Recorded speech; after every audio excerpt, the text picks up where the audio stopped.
اور پھر بھی وہ اکٹھے رہ رہے ہیں، تو اس کا مطلب ہے وہ تو نباہ کر رہے ہیں اور ایک دوسرے کو برداشت کر رہے ہیں. اور اگر وہ خاتون جو ہے خاوند کی اب نارملٹی کی وجہ سے اس سے علیحدگی لینا چاہتی ہے تو اس کے پاس خلا کا حق موجود ہے.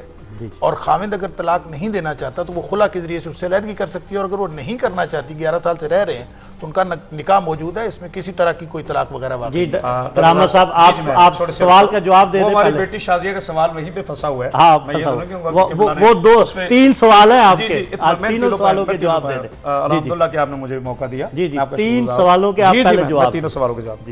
پہلی بات تو یہ ہے کہ جو نکاح پہ ٹیلی فون نکاح ہوتا ہے، جی وہ بچی کہہ رہی ہے کہ نہ تو مولوی نے میرا نکاح پڑھا. ظاہر ہے نکاح کے صیغے جاری ہوتے ہیں، ایک عالم دین پڑھتا ہے، دونوں طرف سے وکیل ہوتے ہیں. اگر فار ایگزامپل ایک بچہ آؤٹ کنٹری ہے، پہلے ہوتا ہے کہ جب یہاں پر بچہ موجود ہو، بیٹی یہاں پر موجود ہو، تو اس میں ٹیلی فون کی ضرورت نہیں ہے، اس وقت اس ضرورت ہے محفل کی. لیکن جب ایک بچہ فار ایگزامپل کینیڈا میں بیٹھا ہوا ہے، لنڈن میں بیٹھا ہوا ہے، اب اگر جو ٹیلی فون پہ نکاح ہو رہا ہے اس میں 2 عادل گواہ وہاں موجود ہوں گے لڑکے کی طرف سے، اور وکیل ہوں گے، 2 عادل گواہ اور وکیل یہاں ہوگا.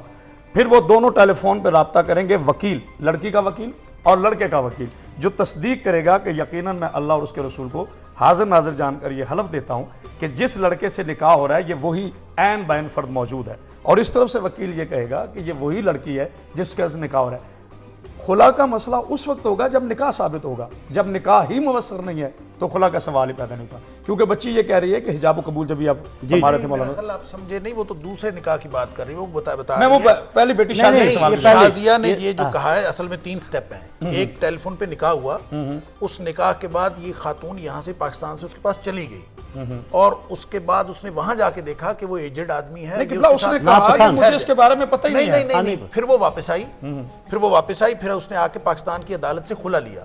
پھر خلا لینے کے بعد پھر وہ شخص پاکستان آیا. میں وہی عرض کر رہا ہوں کہ خلا اس صورت میں ہے جب نکاح مؤثر ہو. یہ تو اب بہتر ہے وہ اپنے حالات جانتی ہیں کہ اگر ٹیلی فون پہ وہ کتنا سچ بول رہی ہے. یہ پھر تیسرا سٹیپ اس نے بتایا ہے کہ اس نے پھر نکاح کر لیا ہے جس کا اس میں ایجاب قبول موجود نہیں ہے، اس کی رضامندی شامل نہیں ہے. تو پھر وہ اس نے بھائی سے دستخط. دوسرا سوال آپ وہ کہہ رہے تھے کہ ایک یہ جو ابھی جی نہیں، ابھی تو یہ بعد میں سوال ہے. اس سے پہلے ایک سوال تھا کہ جب 3 طلاقیں ہو جائے اس کے بعد میں کیا، جیسے کہ آپ نے حنفیہ مسلک کے حوالے سے بات کر رہے تھے.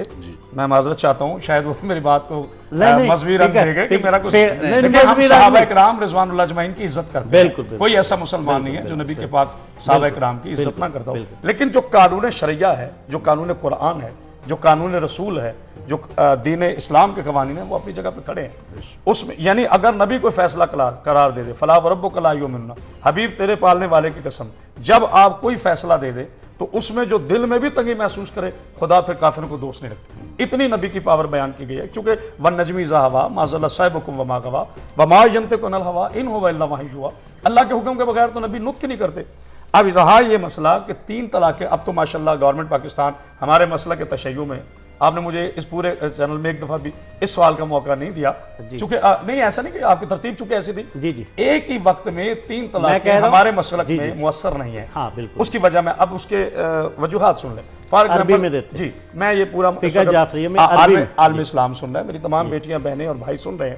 ایک بندہ سارا دن آفس میں رہتا ہے، وہ گھر آیا اور اسے آتے ہی بھاوج نے یا اس کی ساس نے یا کسی بندے نے شرارتاً کہہ دیا جی آپ کی زوجہ کو تو ہم نے آج غیر محرم کے ساتھ دیکھا، اور اٹھا اور اس نے کہا طلاق طلاق طلاق طلاق. یہ اسلام کی کوئی کیفیت نہیں ہے. قرآن فرماتا ہے کہ اہل ایمان جب تمہیں کوئی خبر دے تو اچھی طرح سے دیکھ لو کہ کیا خبر دینے والا مخبر صادق تھا. اس کے باوجود جب کہ مخبر صادق کی صداقت پر آپ کو یقین بھی ہو، پھر بھی جس پہ بہتان ہے، جس پہ الزام ہے، اس سے خود آپ پوچھیں گے کہ کیا ایسا ہے. اس لیے پہلی طلاق کا اس لیے کیا گیا کہ اس کے بعد جو 90 ڈے کا وقفہ ہے اس میں آپ اچھی طرح تحقیق کر لیں، سوچ لیں کہ یہ میرا فیصلہ غلط تو نہیں، کہیں میں جذبات کی روح میں آ کر تو نہیں شارٹ کٹ. ہاں یعنی کہنے کا مقصد ہے کہ آپ کو 90 ڈیز قرآن نے اس لیے دیے ہیں کہ تمام آپ اچھی طرح ریسرچ کر لیں، جذباتی فیصلہ نہ کریں. غصے میں تو یقیناً نہیں ہوتی، غصہ تو یقیناً نہیں ہے، لیکن غصہ ہے تو حرام. جی غصے کال لیں. ہیلو السلام علیکم. وعلیکم السلام. جی سر، میرا سوال یہ ہے کہ مجھے ابھی 1 منتھ پہلے طلاق ہوئی ہے، تو میرے ہسبینڈ نے مجھے جو ہے مہر نہیں دیا ہے. اچھا جی، لیکن جب میرے گھر والوں نے سے مہر مانگا تو انہوں نے یہ کہا کہ جو بری انہوں نے مجھے شادی کے وقت پہ دلائی تھی اس میں سے آدھی انہوں نے اپنے پاس رکھ لی اور آدھی میرے پاس ہے. جب میرے والدین نے ان سے مہر مانگا تو انہوں نے کہا کہ جو بری آپ کے پاس ہے نا اسے مہر سمجھ کے رکھ لیں آپ. تو کیا میرا مہر ختم ہو گیا ان کے اوپر سے یا نہیں؟ اچھا مطلب مہر کا حق ہے چھوٹا سا مختصر سا، کیونکہ ٹھیک ہے میری بہن سن لیا سوال، کیونکہ ہمارے پاس ٹائم مختصر جواب یہ ہے کہ مہر دینا مرد پر فرض ہے. قد علمنا ما فرضنا علیہم فی ازواجہم فما استمتعتم بہ منہن فآتوہن فریضہ اجورہن فریضہ. یہ فرض ہے خامند پر اور اس کے ذمہ قرض ہے. جو گفٹ انہوں نے دیا تھا بری کا، وہ آپ کے لیے انہوں نے گفٹ کیا تھا، وہ آپ کا گفٹ ہے، آپ کا حق ہے. اور حضور نے فرمایا کہ گفٹ کو واپس لینا یہ ایسے ہی ہے جیسے کتے کا کہہ کر کے چاٹنا ہے. لہٰذا اس کو کوئی حق نہیں ہے کہ بری میں سے نپٹائے. اس کو مہر دینا لازم ہے. اگر وہ مہر نہیں دیتے تو وہ یقیناً اللہ تعالیٰ کے ہاں مجرم ہوں گے، گناہ گار ہوں گے، اور ان کو مہر دینا چاہیے. بلکہ بار بار یہ کہا ہے کہ سرحوہن، اس کو مہر ہی نہ دو بلکہ وقار کے ساتھ لا تنسوا الفضل بینکم، باہمی مہربانی کو مت بھولو.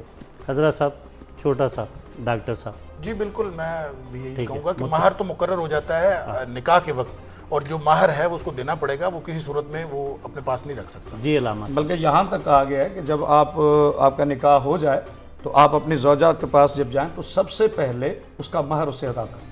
یہاں تک کہا مہر میں اتنی اہمیت. اتنی اہمیت. ناظرین، آپ نے ہمارا پروگرام اسلام ٹوڈے دیکھا.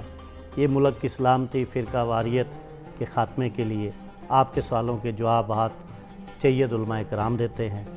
ہم ان تینوں حضرات، تینوں علماء کرام کا شکریہ ادا کرتے ہیں. اگلے کسی اور موضوع کے ساتھ آپ کی خدمت میں پھر حاضر ہوں گے. آپ کا میزبان علامہ سید خالد آزاد آپ سے اجازت چاہتا ہے. آپ ہمیں اپنی دعاؤں میں یاد رکھیں، ہم آپ کو اپنی دعاؤں میں یاد رکھیں. خدا حافظ.